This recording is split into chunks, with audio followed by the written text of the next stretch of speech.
My country is not my own. No, it belongs to politicians who care little of my voice, only my vote. It belongs to men who assume they have the right to demand my attention and invade my space. This nation is not my own. It belongs to big businesses who embedded themselves in our pockets but skirt around paying their taxes, and to people who word policy. Not for those governed by it to understand, but for the PhD to interpret. No, my country isn't mine. It cares more about me as a statistic than as a human being. In fact, it looks for every opportunity on every form, test, and application to seal me into a quiet box of African American female.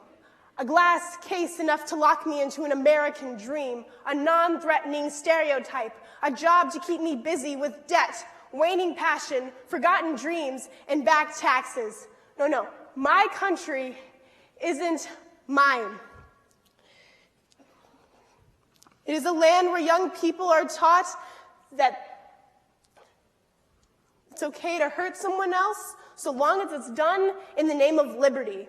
Maybe that's why there's more resources and emphasis being sunk into defense rather than fed into education. This is a land where youngsters are taught that their gender decides their place in society, where our educators are not allowed to foster a love of learning but a need to win, where our students' mental states rival those of mental patients, where a flame of democracy can be stamped out and then extinguished with little thought or news coverage and allowed to be forgotten, where our government will sooner punish a journalist than a war criminal, where our legal system will support a murderer before a battered woman. This is not the land of the free that I was promised. This is a collage of pain and loss of hope that touches all of us.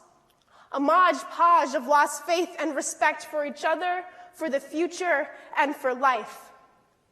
It is a melting pot of lost people who have been fostered with us against them syndrome, cooked to forget the humanity of those across the aisle, across the world, and even those right beside them. This is a callous excuse for a system that is willing to cower behind language, color, and tradition, and then dares to call it reason for its hatred and its choice to be ignorant.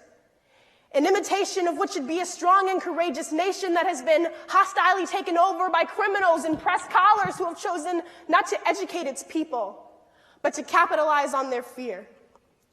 This is not the land of the free that I was promised.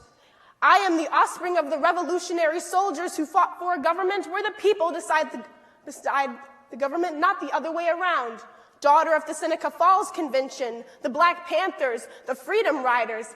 I am one of an unstoppable race of over 7 billion beautiful and equal people. But this is personal. This unacceptable allowance for the cultivation of pointed ignorance is a personal strike against the justice and due respect that my ancestors fought and died for. And it will not be taken sitting down. I am Generation Z.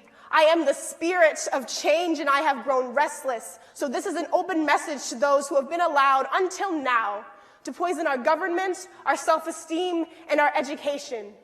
To those who have drifted along lazily as if the ways of the past could carry you into the future, I am coming to be the end of the vicious atrocities that have taken place as I was growing.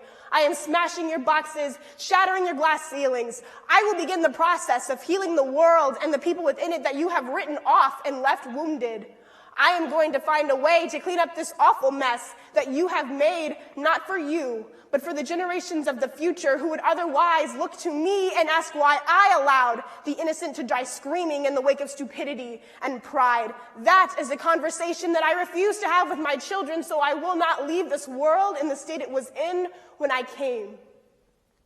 All the news reports that have deemed me lazy and unaffected while demonizing the rest of the world over have lied to you. Race, vaccines, and poverty are not a threat to you, but I am, so if you insist on being afraid, fear me. While I am fully aware that there is power in togetherness and that together we can, old and new, can come together to make this the brilliant land of dignity, opportunity, and equality that I read about in my history books.